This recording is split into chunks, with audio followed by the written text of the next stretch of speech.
Nous allons continuer là où nous sommes arrêtés la dernière fois.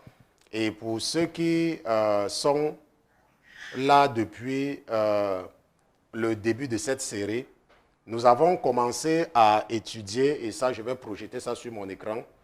Je sais qu'il y a des gens à la régie là-bas qui sont en train peut-être de dormir, mais nous allons prendre, je voudrais qu'ils relâchent, je ne sais pas si Junior à son niveau peut relâcher, peut enlever son Apple Play sur le Mac que nous avons là-bas afin que l'ordinateur d'ici puisse prendre et nous montrer ce que nous devons projeter. Donc j'attends seulement que mon ordinateur se connecte. Vous savez que c'est la technologie et comme nous avons fait beaucoup de changements cette semaine, nous sommes confrontés aussi à beaucoup de difficultés techniques à cause de certains changements que nous avons faits cette semaine. Je vais certainement redémarrer, n'est-ce pas, cette machine pour que les choses reviennent en ordre. Donc, ce que je disais, c'est que je ne sais pas si la semaine de jeûne a été difficile pour toi et je ne sais pas quelles sont les révélations que tu as reçues cette semaine, mais tu peux, n'est-ce pas, toujours m'écrire et je vais trouver le temps de répondre. Et vous voyez que je conseille toujours aux gens de m'envoyer les emails. Et ce qui se passe, c'est que même comme je dis ceci depuis des années, il y a des gens qui continuent à envoyer les messages par WhatsApp. Ce qui se passe quand tu m'écris par WhatsApp, surtout quand nous sommes en train de jeûner, c'est que je vais ouvrir ton message, je n'aurai même pas le temps de le consulter, je vais l'oublier et puis je ne vais plus revenir là-dessus.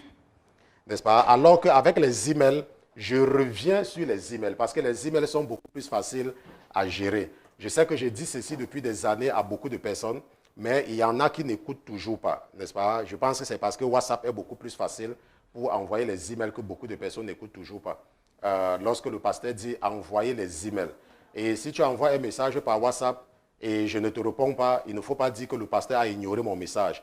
Tu dois plutôt dire que je n'ai pas écouté ce que le pasteur a dit. Okay? Et non que le pasteur a ignoré mon message. C'est très important. Je reçois tellement de messages et ce n'est pas facile pour moi de retenir tous ces messages-là. Donc, apprenez à faire ce qu'on vous demande de faire, ok? Beaucoup de personnes m'envoient encore des messages par WhatsApp et je n'ai pas le temps de consulter tous ces messages-là. Donc, nous attendons seulement mon ordinateur qui ne veut pas projeter ici. Je ne sais pas pourquoi. Pourtant, hier, j'ai tout arrangé cela. Mais nous allons arranger ça avant de continuer. OK?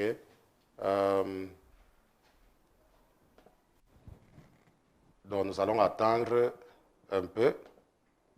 C'est pourtant là, hein, mais je ne sais pas pourquoi ça ne montre pas. OK.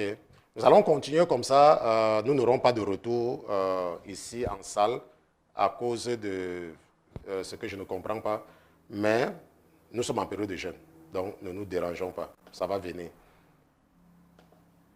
Bon, la semaine dernière et la semaine surpassée et la semaine précédente, nous avons commencé une série d'enseignements sur Jésus-Christ, victime propitiatoire. N'est-ce pas? Jésus, victime propitiatoire. Et la dernière fois, si ma mémoire est bonne, nous avons beaucoup insisté sur les prophéties concernant Jésus dans l'Ancien Testament. Et nous avons vu comment Jésus avait été annoncé dans l'Ancien Testament. Nous avons vu cela tous ensemble. Et ce que nous avons compris, n'est-ce pas, c'est que beaucoup de prophètes ont annoncé Jésus. Et parmi les prophètes qui ont annoncé Jésus, nous avons des prophètes majeurs et nous avons des prophètes mineurs. Et nous avons donc compris que la naissance de Jésus, c'est quelque chose que Dieu avait planifié. C'est quelque chose que Dieu avait bien préparé. Okay? Donc, ce n'est pas un hasard. Et aujourd'hui, ce que nous allons chercher à comprendre, c'est en réalité pourquoi est-ce que Jésus devait venir sur la terre. Okay? Pourquoi est-ce que Jésus devait venir sur la terre? Malheureusement, comme à la fin de tous les jeûnes, nous avons toujours quelques difficultés techniques. Mais je prie que ces difficultés s'arrangent je sais qu'il y a la Bible à votre niveau là-bas dans l'autre ordinateur, n'est-ce pas? Donc, il est toujours possible pour vous, n'est-ce pas, de projeter la Bible ici. OK. C'est toujours possible. Pourquoi vous n'ouvrez pas la porte? Donc, est bloqué. L'autre porte est bloquée.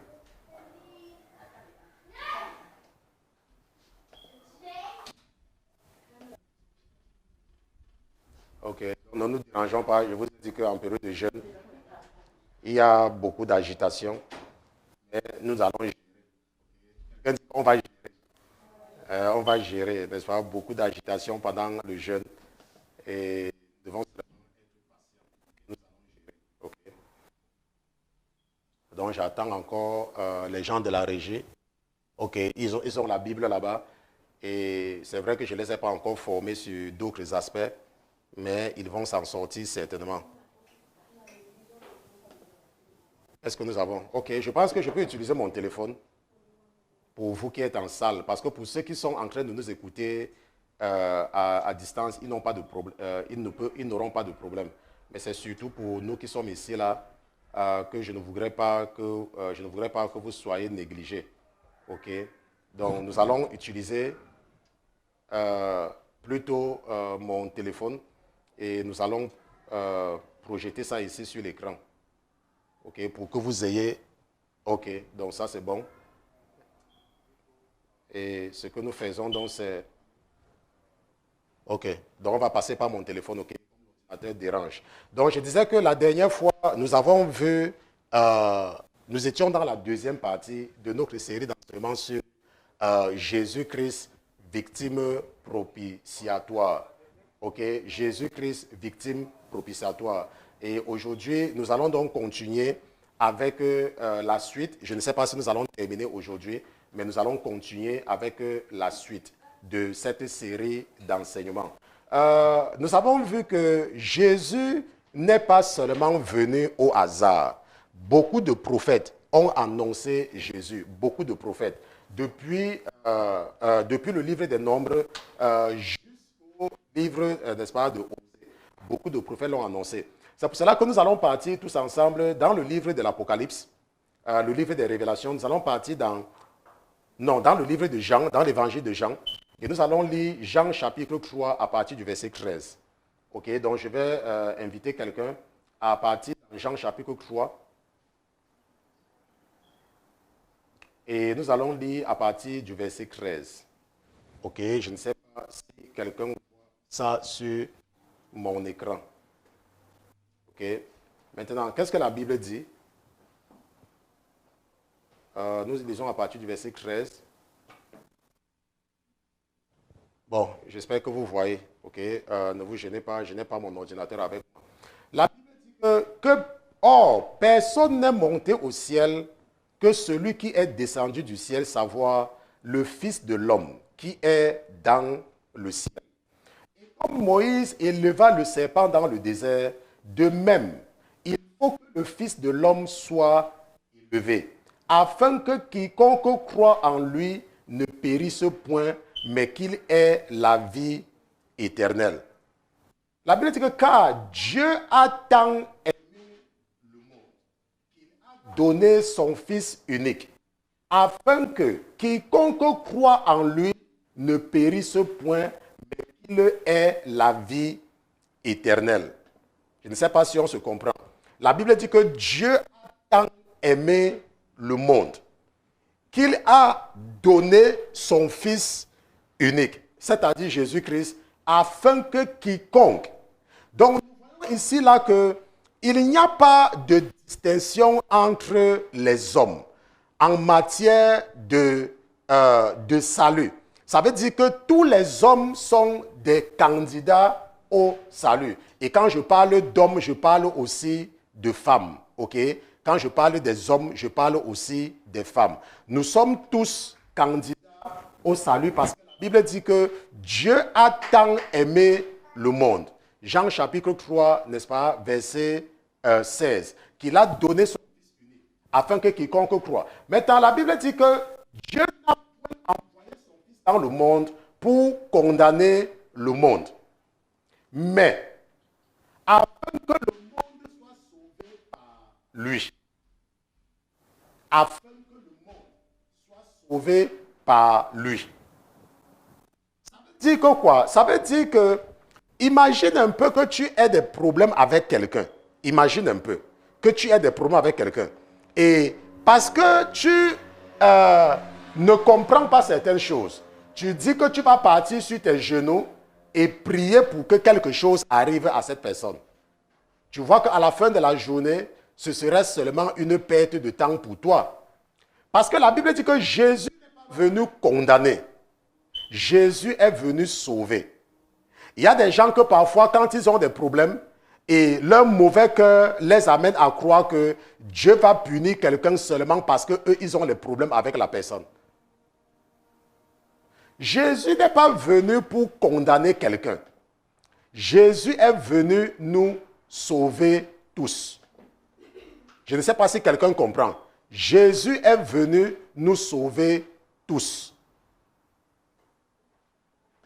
Et il est important, n'est-ce pas, que quelqu'un comprenne ceci-là, que Jésus est venu nous sauver tous. Et si tu arrives à comprendre que Jésus est venu nous sauver tous, alors tu n'auras pas de problème. Alors tu vas savoir comment prier. Alors tu ne vas pas, quand tu as des problèmes avec une personne, ou alors quand tu es confronté à l'adversité, espérer que le mal va arriver à la personne. Ce n'est pas comme ça que ça marche. Ok? La Bible nous dit que, et je vais continuer, je pense que nous étions au verset...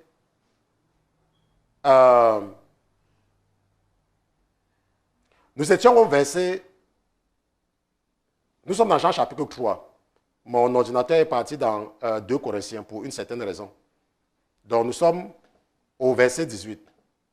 Vous n'allez malheureusement pas voir mon ordinateur parce que mon ordinateur n'est pas en train de projeter aujourd'hui. Donc vous allez vous contenter de mon téléphone. Ok?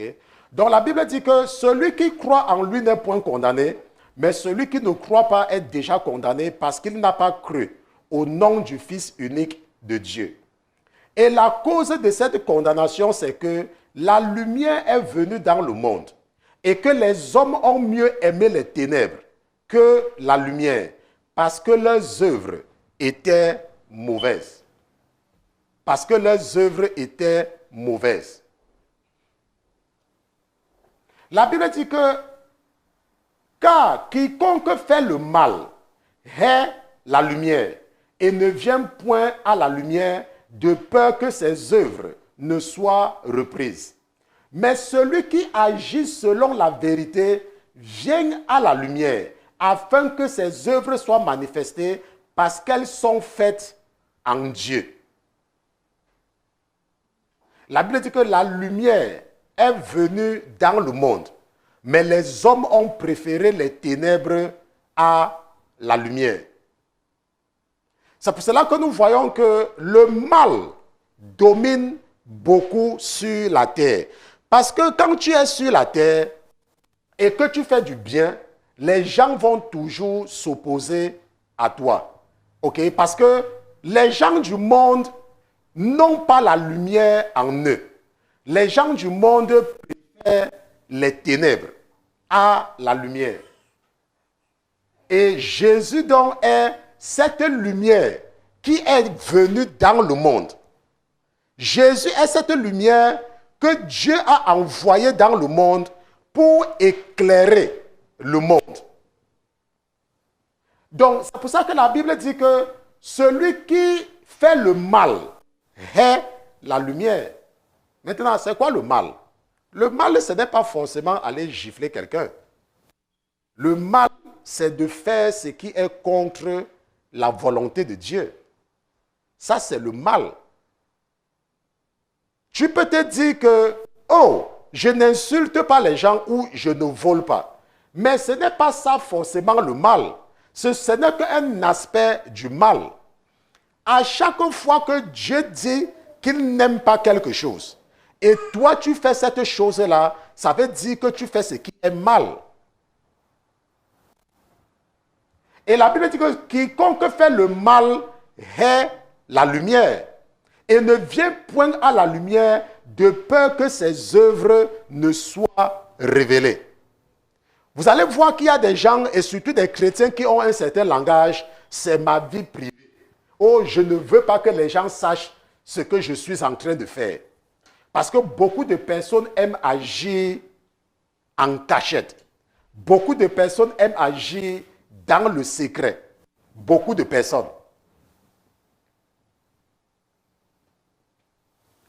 Maintenant, ce que nous sommes en train de vouloir comprendre, c'est pourquoi est-ce que Jésus a été offert comme victime propitiatoire. Et nous avons vu que le propitiatoire, c'est le lieu où Dieu rencontre le sacrificateur. Ça, nous avons vu cela dans la première partie de cette série d'enseignements. Nous allons partir maintenant dans le livre d'Apocalypse, ou le livre des Révélations, et nous allons voir quelque chose de très important là-bas. N'est-ce pas? Malheureusement pour vous, mon ordinateur n'est pas en train de projeter sur le grand écran aujourd'hui. Mais partons dans Apocalypse chapitre 5, et nous allons lire à partir du verset 1. Apocalypse, je pense que ceux qui sont à la technique sont en train de montrer la Bible en direct, n'est-ce pas, pour que les gens puissent lire. Vous avez la Bible et vous pouvez donc projeter l'ordinateur de la Bible en direct, n'est-ce pas? Oui, parce que nous n'avons pas la Bible ici. Là. Donc, Apocalypse chapitre 5, vous avez maintenant une grande salle. Je me demande ce que vous êtes en train de faire là-bas. À partir du verset 1. Maintenant, qu'est-ce que la Bible dit? Donc, la Bible dit que puis je vis dans le ciel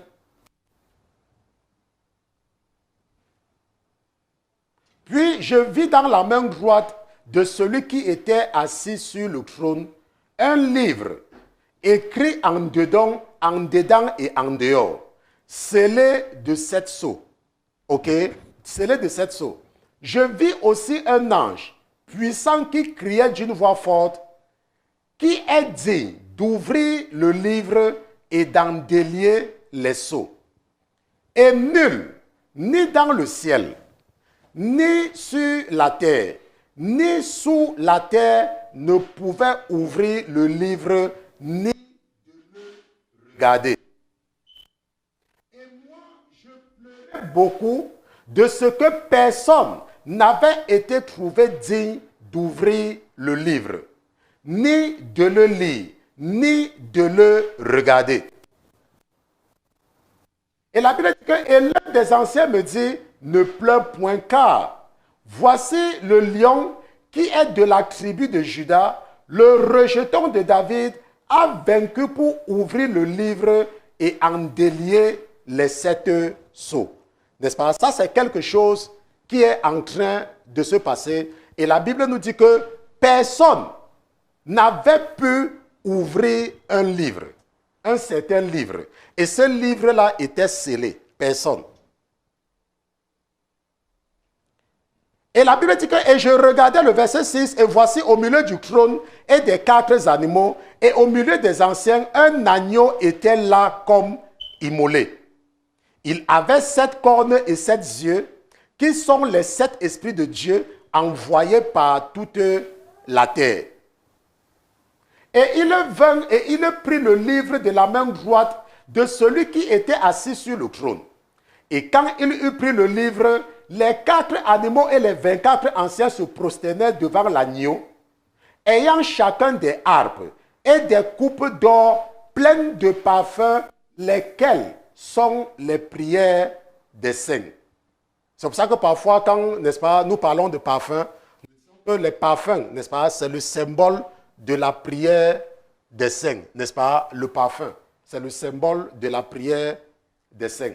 Donc, ce que nous voyons donc, c'est que il fallait que quelqu'un ouvre un livre qui était scellé. Et personne n'était digne d'ouvrir ce livre-là. Et ce qui va se passer, c'est que l'agneau, c'est pour ça que vous voyez qu'on dit souvent, il est écrit dans la Bible que Jésus est l'agneau de Dieu. Donc tous les symboles sont importants à comprendre.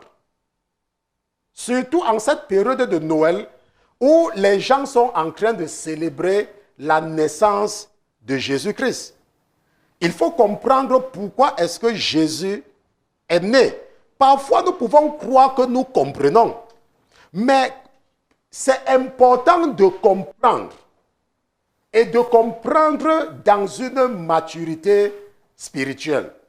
N'est-ce pas? Malheureusement, n'est-ce pas? Aujourd'hui, nous sommes en jeûne et puis il y a tellement d'agitation que rien ne marche, n'est-ce pas? Mon ordinateur ne marche pas et nous sommes en train de nous débrouiller. Je me demande comment on va faire le tirage au sort pour les projets. Je me demande comment est-ce que cela va se passer si mon ordinateur continue à refuser de fonctionner. Et j'ai même déjà arrêté beaucoup d'applications dans mon téléphone seulement pour que ça puisse marcher, mais ça ne marche toujours pas. Ok, ça ne marche toujours pas pour une raison que je ne comprends pas. Maintenant, je vais peut-être l'éteindre en espérant qu'en éteignant ça, ça va redonner. Bon, maintenant, ce que nous devons comprendre, c'est que nous sommes les hommes. Et il y a ce qu'on appelle la race humaine. Et je vous ai expliqué qu'il y a également la race divine, la race des dieux.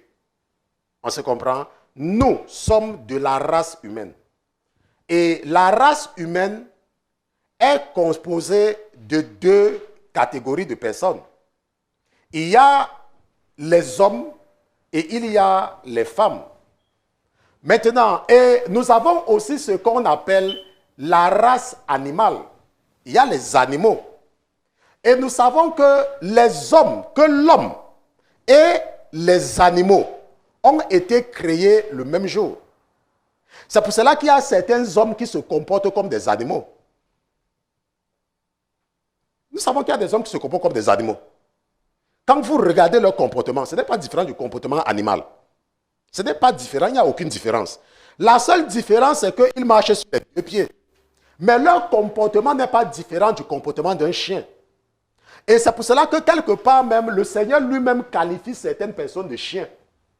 Parce que leur façon de réfléchir, leur façon d'agir, c'est une façon animale. Et ce que nous sommes en train de dire, c'est que lorsque Dieu a créé l'homme, et nous allons voir cela, et nous allons partir tous ensemble dans le livre de la Genèse. Allons dans Genèse chapitre 3, verset 22. Genèse chapitre 3, nous allons lire à partir du verset 22. Je sais que mon téléphone passe toujours, c'est mon ordinateur qui ne passe pas. Maintenant, qu'est-ce que la Bible dit? La Bible dit que, et l'Éternel Dieu dit, voici l'homme est devenu l'un de nous. Je ne sais pas si vous comprenez. C'est ça que je suis en train de vous expliquer, qu'il y a ce qu'on appelle la race des dieux. Et la Bible dit que lorsque Adam et Ève ont mangé le fruit de l'arbre défendu, lorsque j'étais encore chez les Mariens, on nous disait que le fruit de l'arbre défendu, c'est que Adam et Ève étaient partis à Jérusalem. Mais ce n'est pas vrai. Ok, ce n'est pas vrai. Ça n'a pas de sens. Ok. Maintenant, le fruit défendu, c'est seulement que Dieu leur avait dit que vous ne devez pas faire quelque chose. Et ils ont fait. C'est tout. Dieu avait dit, vous pouvez manger de tous les fruits du jardin. Mais quant à l'arbre de la connaissance du mal et du bien, vous ne devez pas toucher. C'était un ordre qu'on leur a donné. Et Jérusalem est sorti quoi dedans? C'est la même chose avec nous. Il y a des choses qu'on nous demande de ne pas faire, mais nous faisons. Et la Bible dit que lorsque Adam va faire cela, qu'est-ce qui va se passer? Adam et Ève, Dieu va les punir. Dieu va les chasser. C'est pour cela que nous lisons que, et l'Éternel Dieu dit, voici l'homme est devenu comme l'un de nous, pour la connaissance du bien et du mal. Et maintenant, prenons garde qu'il n'avance sa main et ne prenne aussi de l'arbre de vie et qu'il n'en mange et ne vive à toujours. Parce que les dieux vivent à toujours, les dieux. Et la Bible dit que et l'Éternel Dieu fit sortir du jardin d'Éden le fit sortir du jardin d'Éden pour cultiver la terre d'où il avait été pris. Il chassa donc l'homme et il plaça à l'orient du jardin d'Éden les chérubins et la lame d'épée flamboyante pour garder le chemin de l'arbre de vie. Pourquoi? Parce que si l'homme accédait, l'homme devait devenir immortel et l'homme devait être au même rang que les dieux. Et la Bible dit que Dieu a prévenu ça. Dieu a placé les chérubins pour empêcher à l'homme. Maintenant, ça veut dire que quoi? Si l'homme ne peut donc plus vivre éternellement, qu'est-ce qui va se passer? L'homme va mourir. L'homme va mourir. C'est pour cela que lorsque Adam et Ève sont chassés, les premiers hommes, ça veut dire que les hommes qui viennent après Adam, dont leurs premiers enfants, vivent des centaines d'années. Mais au fur et à mesure que le temps passait, Dieu va commencer à diminuer jusqu'à ce qu'il va dire que le maximum sera de 120 ans. On se comprend. Pourquoi? Parce que l'homme a été chassé. L'homme a été chassé. Maintenant, lorsque Adam et Ève ont péché, nous savons que Dieu, malgré le fait qu'ils vont pécher, va manifester son amour en sacrifiant 2 animaux pour les couvrir. Parce que ce n'est que le sang qui peut couvrir. Nous allons regarder cela dans... n'est-ce pas? Je sais que tout le monde n'a pas... Allons un peu dans Genèse chapitre 3, verset 21. Je pense que nous sommes toujours là. Ok, le verset 21.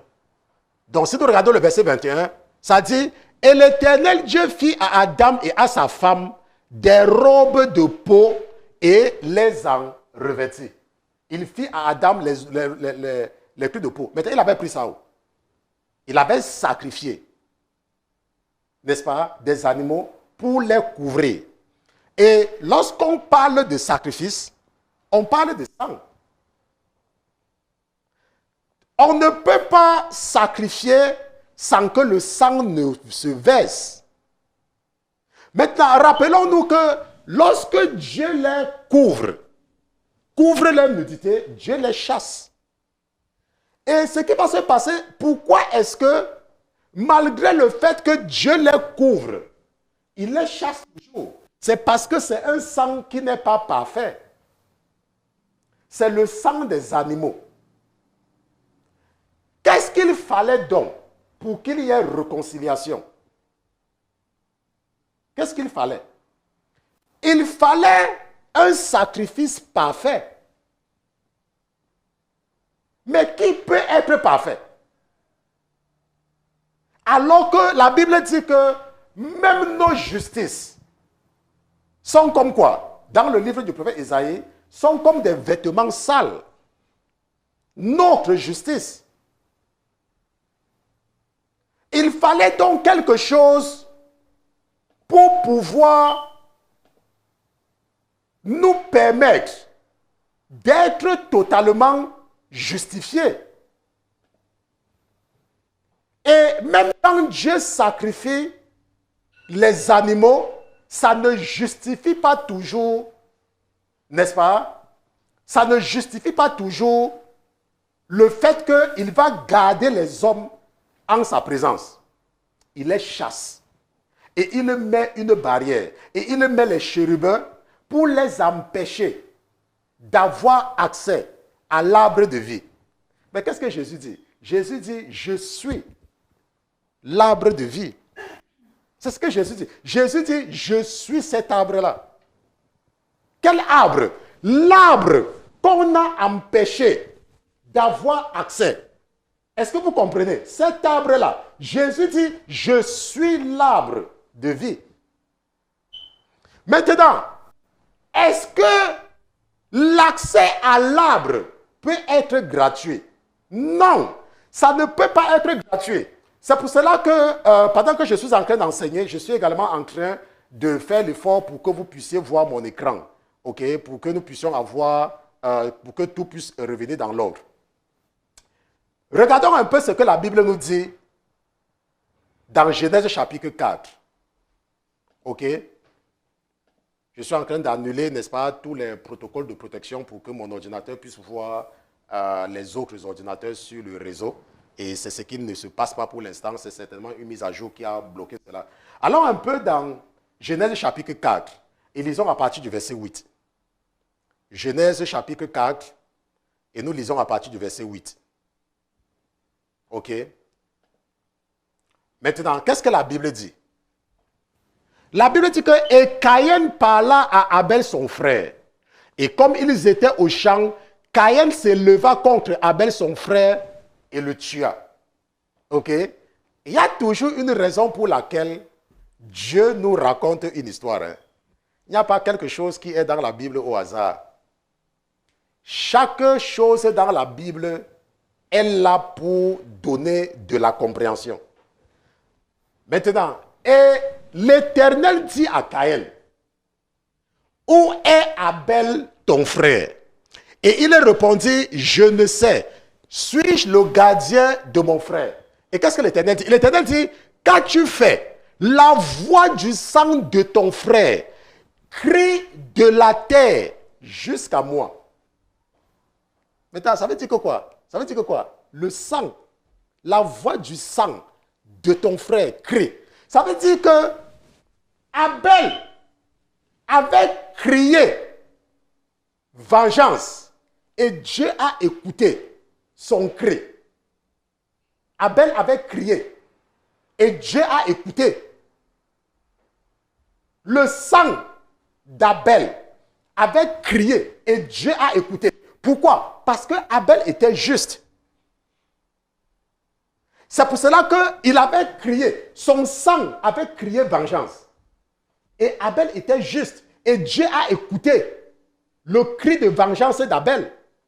Maintenant, si nous partons dans l'épître de Paul aux Hébreux, Hébreux chapitre 12.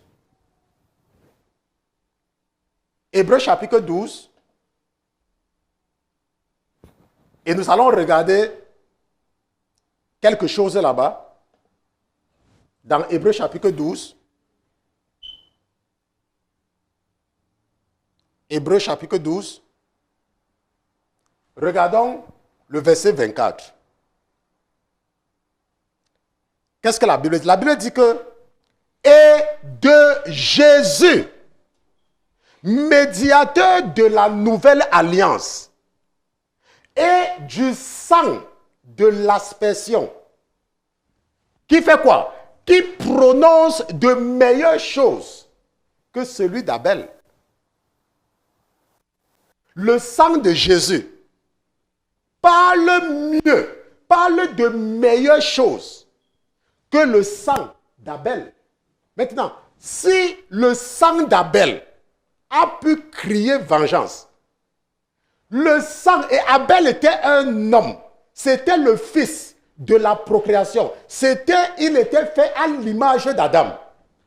Et nous savons que Jésus est le fils de Dieu. Jésus est le fils de Dieu, n'est-ce pas? Maintenant, ça veut dire quoi? Ça veut dire que si Jésus verse son sang prononce de meilleures choses que celui d'Abel. Mais comment est-ce que Jésus devait verser son sang? Il fallait bien qu'il naisse comme un homme. Il fallait bien qu'il naisse comme un homme. Il fallait qu'il vienne sur la terre et qu'il atteigne une certaine maturité et qu'il se sacrifie. C'est pour cela que Jésus dit que personne ne prend ma vie je la donne. Lorsque l'un des apôtres prend l'épée pour couper l'oreille d'un soldat, qu'est-ce qu'il fait? Il dit non, tu ne comprends pas. Il reprend l'oreille et il recolle. Et il dit personne ne prend ma vie. Si je voulais commander les anges Je vais leur commander, ils vont venir taper tous les soldats là ici. C'est pour cela que ma vie, c'est moi qui la donne. Je la donne librement. Je donne ma vie. Il dit, je suis le bon berger. Et le bon berger donne sa vie pour ses brebis. Et il dit que quoi? Je suis venu vous donner la vie. Pas cette vie-ci. Pas acheter les maisons et construire les terrains. Pas cette vie. La vie éternelle. Pas aller acheter les voitures. Pas aller chercher le travail dans les grandes sociétés. La vie. Il dit, je suis venu vous donner la vie. Et la vie en abondance. Mais quelle vie? La vie éternelle. Mais il y a des gens. Le Jésus, c'est que, oh, j'ai le travail. Le Jésus, oh, je suis marié. Le Jésus, oh, j'ai un bon j'ai les maisons, j'ai les voitures. Oh, mes enfants ont réussi. Laissez-moi vous dire quelque chose. Pourquoi est-ce que Dieu nous donne des enfants? Dieu ne te donne pas un enfant pour que ton enfant soit ton esclave. Hein? Dieu nous donne les enfants pour nous raconter la relation entre lui et Jésus. Comment est-ce que nous pouvions comprendre la relation entre Dieu et Jésus s'il ne nous avait pas donné les enfants? La preuve. La preuve. L'enfant que tu portes là, l'enfant là colle sur toi, non? Laisse-moi te dire, c'est parce que l'enfant là n'a pas le choix. Le même enfant là, si l'enfant là grandit demain, je ne parle pas d'elle, mais nous savons qu'il y a des enfants qui insultent leurs parents. Il y a les enfants qui tuent leur maman, qui tuent leur papa. Nous voyons ça tous les jours dans les trucs. La raison pour laquelle Dieu nous donne des enfants, c'est parce que quoi? Et je vous ai expliqué cela. S'il n'y avait pas le fou, comment est-ce que tu devais comprendre la folie? S'il n'y avait pas, je ne sais pas comment je peux, certaines choses, comment est-ce que nous devions comprendre? S'il n'y avait pas les pauvres, comment est-ce que nous devions comprendre la pauvreté? S'il n'y avait pas les riches, comment est-ce que nous devions comprendre la richesse? Quand la Bible dit que tu es riche, comment est-ce que tu devais comprendre? S'il n'y avait pas les riches. Quand la Bible dit que vous êtes insensés, comment est-ce que tu devais comprendre? S'il n'y avait pas des insensés sur la terre. Comment? Quand la Bible dit que j'ai divorcé d'Israël et que je me suis donné une nouvelle épouse, qui est nous, l'Église, comment est-ce que tu devais comprendre le divorce? S'il n'y avait pas le divorce physique, si deux personnes ne se mettaient pas ensemble à un moment donné et se séparaient, tu devais comprendre le divorce comment? Tu ne devais pas comprendre, ça ne devait pas faire un sens. Parce que ce qui devait se passer, c'est que tu devais chercher. Tu te dis que, mais c'est quoi le divorce? Moi, je te comprends. C'est quoi le divorce? Donc, Dieu s'est arrangé à mettre dans le cœur des hommes d'être ensemble et de se séparer. Pour que nous comprenions ce que c'est que lui, quand il dit qu'il a divorcé d'Israël et qu'il s'est donné une nouvelle épouse. Et la Bible dit que quoi? Qu'il y aura le mariage de quoi? De l'agneau. Il y aura un nouveau mariage. Ou quoi? Où nous sommes invités. Et la Bible dit que quoi? Que heureux ceux qui sont conviés à ce mariage. Mais la Bible nous dit qu'on a envoyé les gens venir assister au mariage. Mais ils n'ont pas pris la peine de bien expliquer aux invités qu'ils doivent bien s'habiller. Et lorsque le chef de cérémonie est entré, il a vu les gens. Mais, mon ami, qui t'a invité? Il dit que non, on va seulement dire de venir au mariage.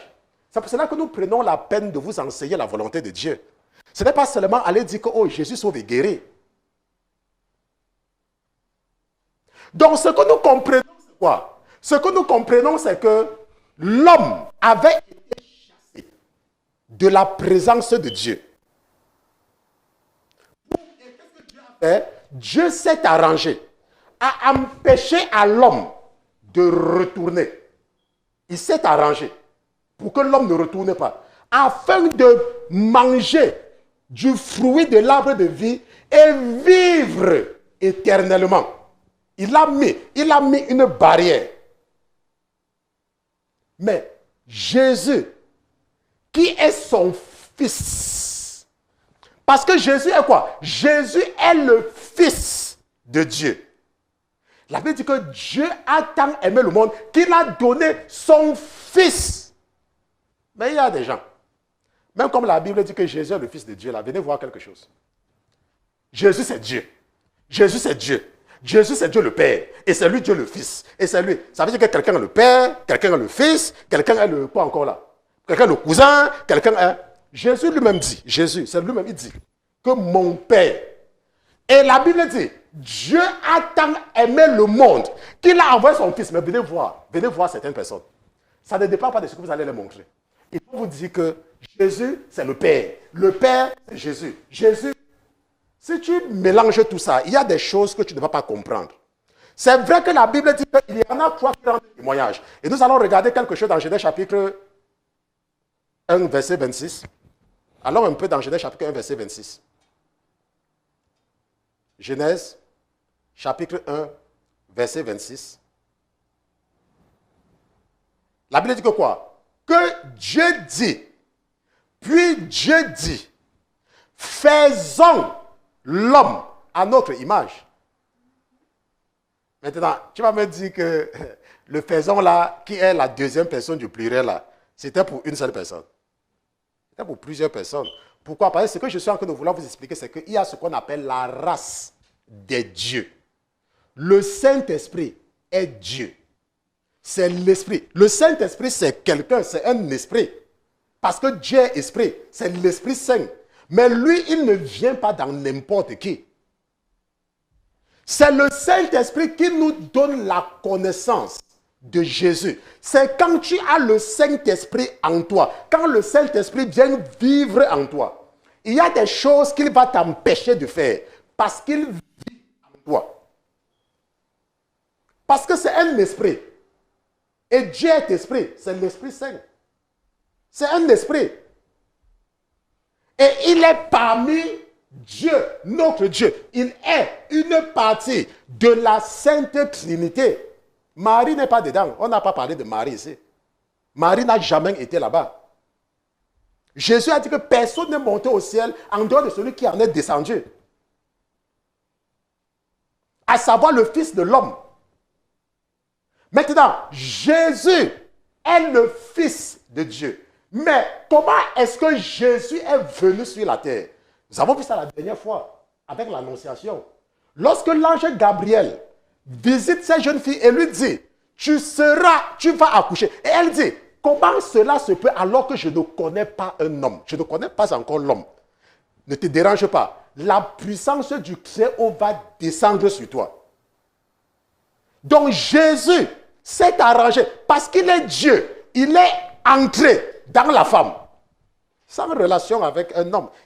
Parce que pour venir sur la terre, tu as besoin d'un vêtement pour vivre sur la terre. Et Jésus est passé par Marie pour avoir ce vêtement-là. Et il est venu sur la terre comme tout le monde. Maintenant, la mère biologique de Jésus savait qui était son fils. Et son père biologique savait qui il était. Maintenant, je peux poser une question. Pour ceux qui ont lu la Bible, est-ce qu'à un moment donné, vous avez entendu Joseph empêcher à Jésus de faire quelque chose? À un moment donné. Vous avez entendu Marie empêcher à Jésus de faire quelque chose? Je dis Marie. Est-ce qu'à un moment donné, elle a empêché à Jésus? Parce qu'elle comprenait que ce n'est pas mon fils, c'est le Fils de Dieu. Et c'est ce que je veux faire comprendre à une maman qui m'écoute aujourd'hui. C'est ce que je veux faire comprendre à un papa qui m'écoute aujourd'hui. Les enfants que tu as ne sont pas ta propriété. Ce sont les enfants de Dieu. Dieu t'a seulement utilisé pour les faire venir au monde. Et s'occuper d'un enfant. Il y a quelqu'un qui m'a appelé dernièrement. Oh, c'est pour le pasteur Christian. Je dis que oui, c'est sur le pasteur Christian. Oh, c'est pour le pasteur. Oh, pasteur Christian, je suis fâché contre vous. Je dis que le problème, c'est quoi? Oh, telle personne a dépensé des millions pour envoyer son enfant aux États-Unis. Et voilà que son enfant ne s'occupe pas d'elle. Ah! Ah! J'ai dit que donc, tu vas envoyer un esclave en Amérique pour venir travailler dans mon pays. On parle du Bambé. Pour porter les cartons sur la tête pour s'occuper de toi. Vous voyez la mentalité de certains parents. Vous voyez la mentalité de certaines familles. Ton enfant n'est pas ton esclave. De la même façon que tu t'es occupé de ton enfant, quelqu'un s'est occupé aussi de toi. Et c'est récurrent. Et même cette personne va aussi s'occuper de quelqu'un et l'autre va s'occuper de quelqu'un. Mais pourquoi toi, tu exiges à la personne que tu t'es occupé de lui de s'occuper aussi de toi? Pourquoi? C'est parce que tu n'as pas compris. À aucun moment, Joseph n'apparaît dans la Bible pour empêcher à Jésus de faire quelque chose. Marie, pour empêcher à Jésus. Non! Ils avaient compris, ils ont laissé. La Bible nous dit qu'à partir du moment où quelqu'un a 20 ans, tu ne lui imposes plus rien. La preuve, nous sommes en Amérique, non? J'ai travaillé à l'hôpital et je travaille toujours dans les cliniques. Quand un enfant a 20 ans, c'est 20 ans ou 18 ans. Ça doit être que 18 ans ici chez les Blancs, 18 ans, n'est-ce pas? L'enfant n'est plus vu par le pédiatre. Et quand maintenant l'enfant part voir le médecin, on demande à sa mère de sortir. Ici en Amérique, tu sors. Et si tu veux rester dans la salle, on te dit dehors. À moins que ton fils ou ta fille t'autorise à être présent quand le médecin lui parle. On te dit mets-toi dehors. Ici en Amérique. Et nous sommes dans un pays de droit. Là où Dieu nous montre comment la loi fonctionne. Pas dans des républiques bananières en Afrique où la loi ne veut rien dire. En Afrique, même le feu rouge, on ne peut même pas respecter. Le feu rouge. Allez dans mon pays. Quand le feu est rouge, c'est là où toutes les voitures sont en train de passer. C'est là où toutes les voitures sont en train de passer. Et quand le feu est vert, d'abord même comme le feu ne marche même pas là-bas, quand le feu marche même quelque part, c'est même un événement. On ne respecte même pas les feux. Le simple feu rouge, on ne respecte pas dans les pays africains. C'est pour cela que vous allez voir que les Africains sont toujours derrière. L'Afrique a au moins 1000 ans de retard sur l'Europe. Au moins 1000 ans. Les Africains ont dit que le vaccin contre le corona, c'était pour tuer les gens, non? Que c'était la marque de la bête. Maintenant, moi, je suis parti, j'ai fait mon vaccin. Je suis quitté sur ça. Ils avaient dit que c'était pour tuer les gens, non? Maintenant, comme on est en train de dire que les gens doivent faire maintenant le boost, ça veut dire que comme le premier vaccin n'a pas tué là, le deuxième vaccin maintenant va se accélérer à mort. Les Africains sont terribles. Hein? Et vous savez, les Africains qui bavardent comme ça, ce sont ceux qui ne cherchent pas le visa. Viens voir quelqu'un qui a rendez-vous pour le visa à l'immigration. Et dis-lui que le vaccin, c'est la marque de la bête. Tu vas voir quelque chose. Il va te dire que laisse-moi prendre la marque de la bête là. Parce qu'il veut le visa.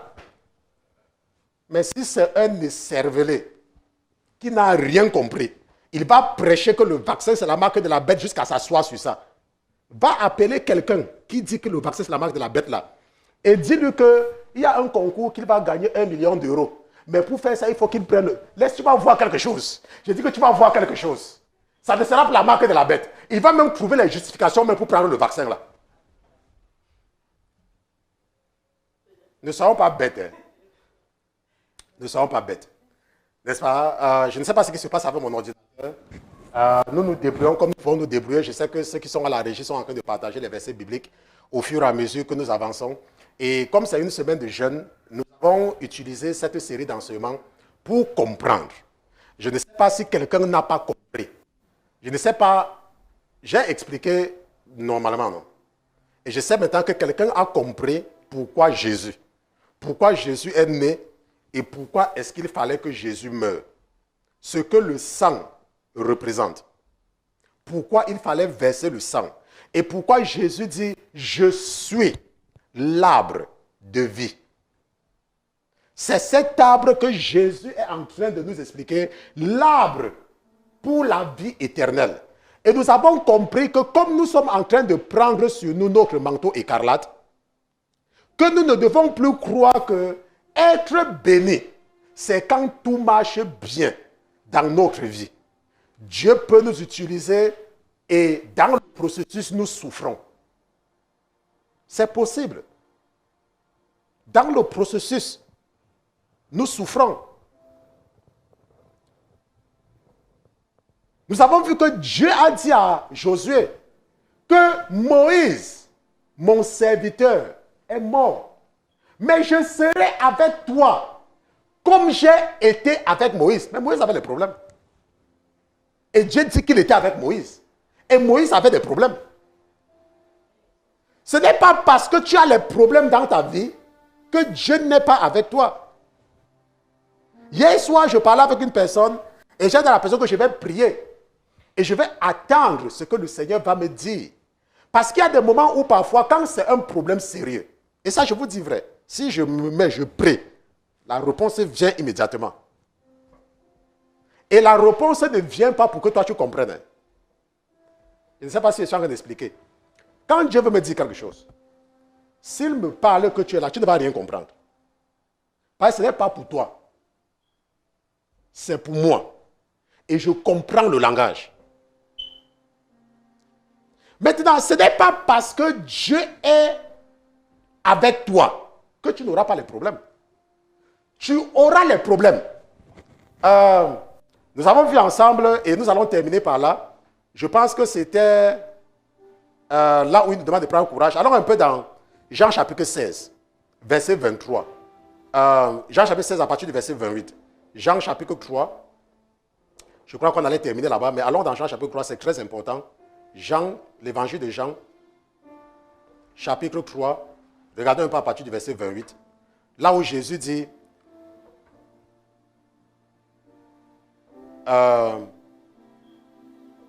c'était Jean chapitre 3 ou Jean chapitre 16. Jean chapitre 16. Parce que je regarde, je ne vois pas ce que je cherche. Jean chapitre 16, regardons le verset 23. Qu'est-ce que la Bible dit? Et en ce jour-là, vous ne m'interrogerez plus sur rien. Et en vérité, je vous dis que tout ce que vous demanderez au Père à mon nom, je vous le donnerai. Jusqu'à présent, vous n'avez rien demandé à mon nom. Demandez et vous recevrez afin que votre joie soit accomplie. Je vous ai dit ces choses en similitude, mais le temps vient que je ne vous parlerai plus en similitude, mais je vous parlerai ouvertement du Père. Je vous parlerai ouvertement du Père. En ce jour-là, vous demanderez à mon nom, et je ne vous dis point que je prierai le Père pour vous, car le Père lui-même vous aime, parce que vous m'avez aimé, et que vous avez cru que je suis issu de Dieu. Je suis issu du Père, et je suis venu dans le monde. Je laisse de nouveau le monde, et je vais au Père. N'est-ce pas? Il dit, je laisse de nouveau le monde et je vais au Père. Ses disciples lui disent, voici maintenant tu parles ouvertement et tu ne dis point de similitude. Maintenant, nous savons que tu sais toutes choses et que tu n'as pas besoin que personne t'interroge. C'est pour cela que nous croyons que tu es issu de Dieu. Jésus leur répondit, vous croyez maintenant? Voici, l'heure vient et elle est déjà venue, que vous serez dispersés chacun de son côté et que vous me laisserez seul. Mais je ne suis pas seul parce que mon Père est avec moi. Hein? Je ne suis pas seul parce que mon Père est avec moi. Jésus parle de son Père.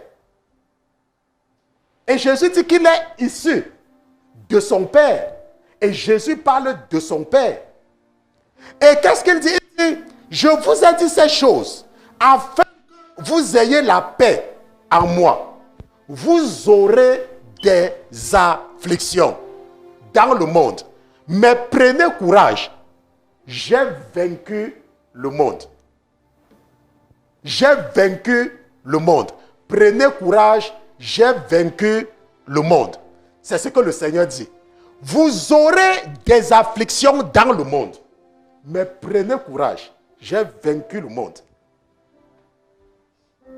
Il y a des gens que, à chaque fois qu'ils ont des problèmes, et c'est là où je veux encourager quelqu'un. Vous savez, c'est parce qu'il y a beaucoup de chrétiens, et je pense que votre papa me montrait quelque chose comme ça, je n'ai pas beaucoup retenu, c'est pour ça que je n'ai pas envie de revenir là-dessus, que quand ils veulent prendre une décision, ils cherchent à savoir si Enoch est d'accord. Ils cherchent à savoir si Elisabeth est d'accord. Ils cherchent à savoir si Yvonne est d'accord. Ce n'est pas comme ça qu'on marche avec Dieu. On ne marche pas avec Dieu en recherchant la vie des gens. On marche avec Dieu en priant et en faisant ce qu'il nous demande de faire. Les gens ne pourront pas aimer. Et ça fait quoi? Tu les connais même où? Tu les connais où?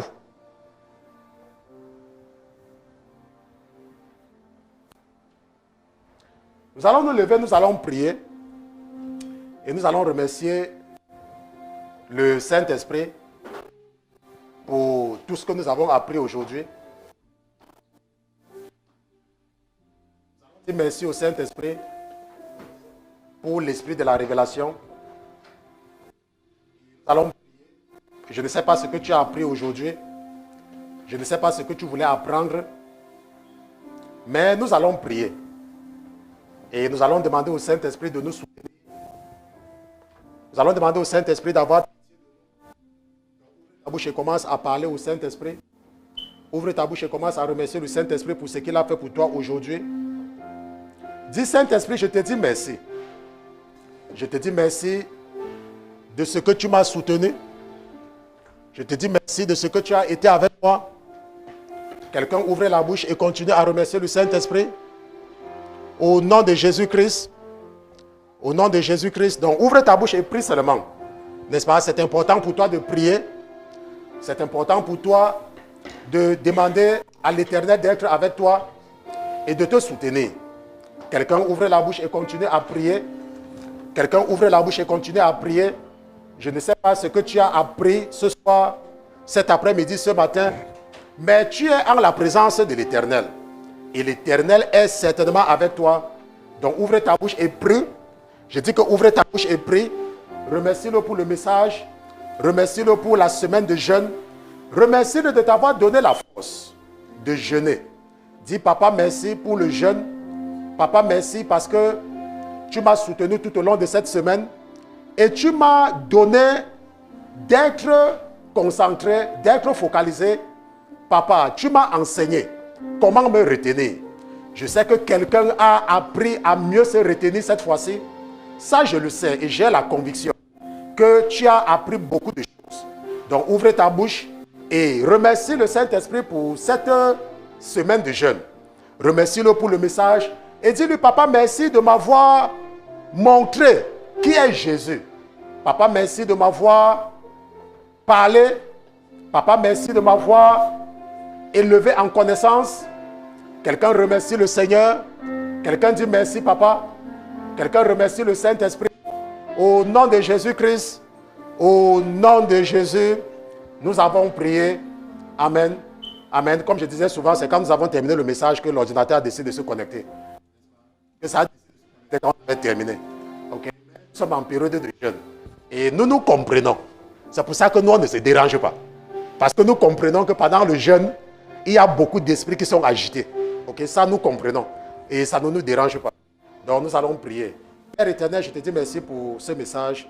Papa, merci de nous avoir permis de comprendre pourquoi Jésus a été envoyé par toi. Papa, merci de nous avoir aidé à comprendre le sang de l'aspersion. Papa, merci de nous avoir permis de comprendre l'importance du sang. Nous comprenons maintenant que ce n'est pas le sang de Jésus que nous sommes justifiés et que c'est en Jésus que nous aurons accès à l'arbre de la vie éternelle. Comme il a dit qu'il est venu donner la vie à ses brebis. Papa, merci au nom de Jésus-Christ. Amen. Amen. Maintenant, quelqu'un comprend maintenant l'arbre là, n'est-ce pas? Quelqu'un maintenant comprend que je suis l'arbre de vie. Quelqu'un comprend maintenant que je suis venu donner la vie. Pas je suis venu donner les voitures. Pas je suis venu donner les maisons et le mariage. Quand Dieu t'a accouché, il a dit que tu devais te marier. Est-ce qu'il a dit, est-ce que c'est écrit quelque part que tu devais te marier? Parce que tu n'as pas une femme ou que tu as un enfant, tu ne sers plus Dieu. Quand Dieu t'a accouché, il a dit que tu auras les enfants. Il n'a pas dit que tu auras les enfants. Pour servir Dieu, il te faut absolument les enfants. Paul avait combien d'enfants? Paul, il avait combien d'enfants? Élie avait combien d'enfants? On parlait des enfants d'Élie dans la Bible. Parce qu'il y a des gens qui sont découragés. Parce que ça fait des années qu'ils prient et ils n'ont pas d'enfants. Qui t'a dit que tu dois avoir un enfant? Comment est-ce que tu peux comprendre la stérilité si toi tu n'es pas stérile? Attends, donc c'est une autre femme qui sera stérile pour que toi tu vois comment on est stérile. Dieu peut t'utiliser pour nous montrer ce que c'est qu'une femme stérile. Mais tu te plains. Tu te plains pour rien. Qui t'a dit que tu devais toujours être en santé? Si c'est que tu devais être en santé, comment tu vas comprendre la maladie? Donc Dieu va faire que les autres tombent malades pour que toi tu apprennes à connaître la maladie. Mais ce n'est pas toi qui seras malade. Ne soyons pas stupides. Hein? Apprenons à servir Dieu. Et apprenons à connaître sa volonté dans notre vie.